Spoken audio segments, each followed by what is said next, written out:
주사 환자분들은 얼굴이 붉어지는 증상이 심해지는 상황들이 있는데요. 모르고 방치해 두시면 장기적으로도 얼굴이 붉어지는 증상이 점점 더 심해지게 됩니다. 그래서 얼굴이 붉어지는 상황들을 파악해 두셔야 되고요. 그런 상황들을 최대한 피하셔야 악화나 재발을 막을 수 있습니다.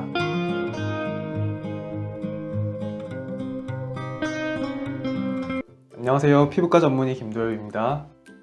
주사라고 하는 피부병은 얼굴에 화끈거리는 느낌이 들면서 붉어지고 따가운 느낌이 들기도 하는 병입니다. 공교롭게도 술주정을 의미하는 주사랑 동음이 이어라서 처음 이 병 이름을 들으시는 분들은 이해하시기도 하고요.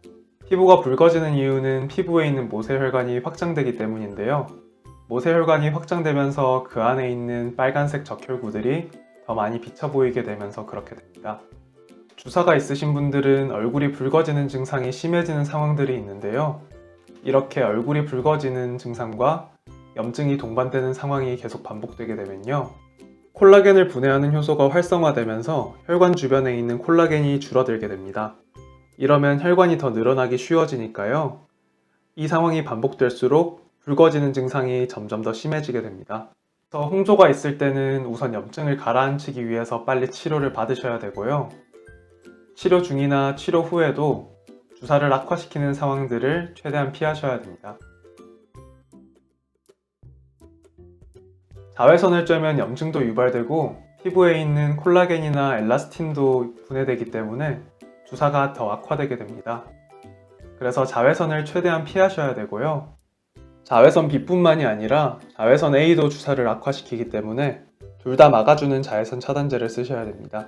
이 넓은 모자를 쓰시는 것도 위쪽에서 오는 햇빛을 막아줘서 도움이 되지만요. 아래쪽에서도 자외선이 반사돼서 햇빛에 들어오기 때문에 자외선 차단제도 잘 발라주셔야 됩니다. 날씨가 덥거나 뜨거운 음식을 먹거나 뜨거운 물에 목욕을 할 때처럼 더워지는 상황에 주사가 심해지는 분들이 많습니다. 가스레인지 앞에서 음식을 하거나 운동을 격렬하게 할 때 심해지는 분들도 있고요. 반대로 너무 추울 때 심해지는 분들도 있습니다.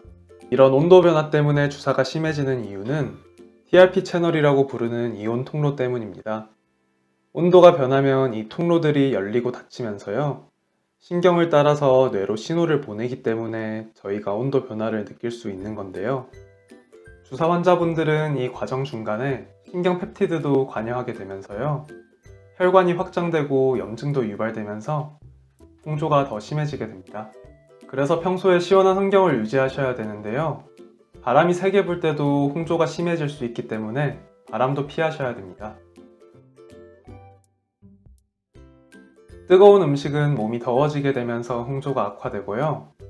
매운 음식은 고추나 후추 같은 향신료들이 들어있기 때문에 홍조를 악화시킬 수 있는데요. 이런 향신료들도 아까 말씀드렸던 TRP 채널에 비슷한 영향을 주면서 마찬가지로 홍조를 악화시킬 수 있습니다. 술을 마시면 알코올 때문에 혈관이 확장되고 피부 온도도 올라가게 되고요. 염증을 유발하는 물질도 많이 만들게 하기 때문에 주사가 악화되게 됩니다. 차나 커피같이 카페인이 들어있는 음료수도요. 뜨거운 것 때문에도 문제가 되지만 추가로 카페인이 자율신경계에 영향을 주기 때문에요. 각성을 시키면서 피부 혈관도 확장시키기 때문에 피하셔야 됩니다. 세안을 할 때 클렌징 오일 같이 너무 강한 클렌저를 쓰시면요. 그 안에 있는 강한 세제 성분 때문에 피부 표면에서 보습 역할을 해야 하는 기름 성분들이 너무 많이 씻겨나가고요. 각질층에도 손상을 줄 수 있습니다. 그러면 피부가 자극에 더 취약해지기 때문에요. 너무 뽀득뽀득하게 씻으시거나 세안 후에 얼굴이 당기는 느낌이 들 정도로 씻으시면 안 됩니다. 미지근한 물이랑 자극이 적은 클렌저로 씻으셔야 되고요. 같은 맥락에서 각질 제거도 안 하시는 것이 좋습니다. 그런데 클렌저 자극을 줄이려면 어쩔 수 없이 그 안에 세제 성분은 약해지게 되고요. 밀착이 잘 되는 화장품이나 워터프루프 제품일수록 이런 클렌저에 잘 씻기지가 않게 됩니다. 더 씻을 때 많이 문질러야 되니까 홍조가 더 심해져서 안 쓰시는 것이 좋고요. 파운데이션도 쿠션보다는 파우더 타입으로 쓰시는 것이 좋습니다. 얼굴을 문지르거나 마사지를 하는 것만으로도 자극이 되는 분들이 있어서요. 화장솜을 쓰실 때도 주의를 하셔야 되고요. 얼굴에 물기를 닦을 때도 부드러운 수건으로 살살 두드리듯이 정도로만 닦으시는 것이 좋습니다. 물기를 닦은 뒤에는 자극감이 없는 보습제를 바르셔야 되고요. 바른 뒤에 따갑게 되거나 화끈거리게 되는 제품은 쓰시면 안 됩니다.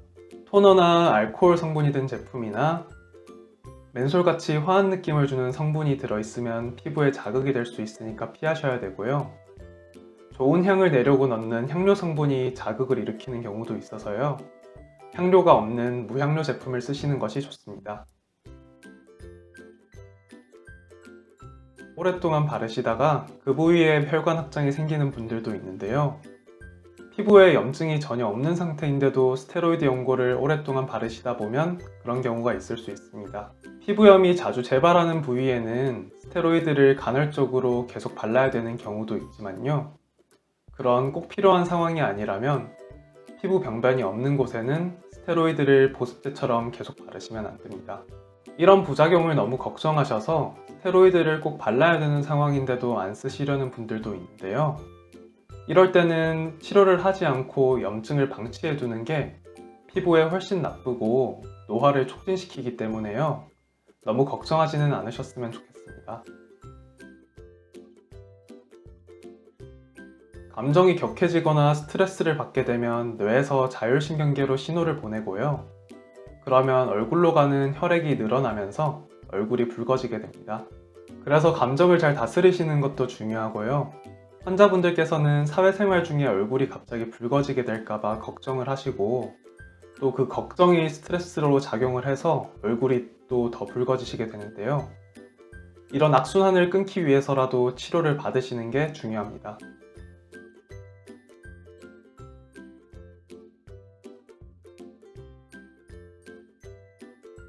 지금까지 설명드린 악화 요인들을 피하는 것도 중요하지만요.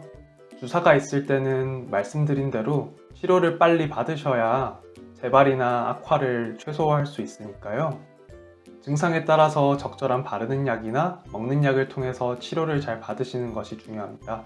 약으로 치료해서 염증으로 붉어진 부분이 가라앉고 난 뒤에도요.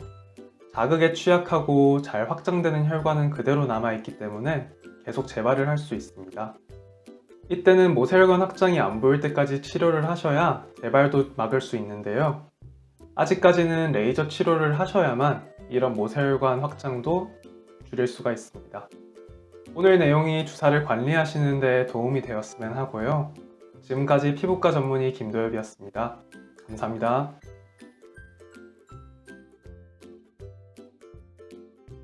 영상이 마음에 드셨다면 좋아요, 다음 동영상이 궁금하시다면 구독과 알림 설정 부탁드립니다.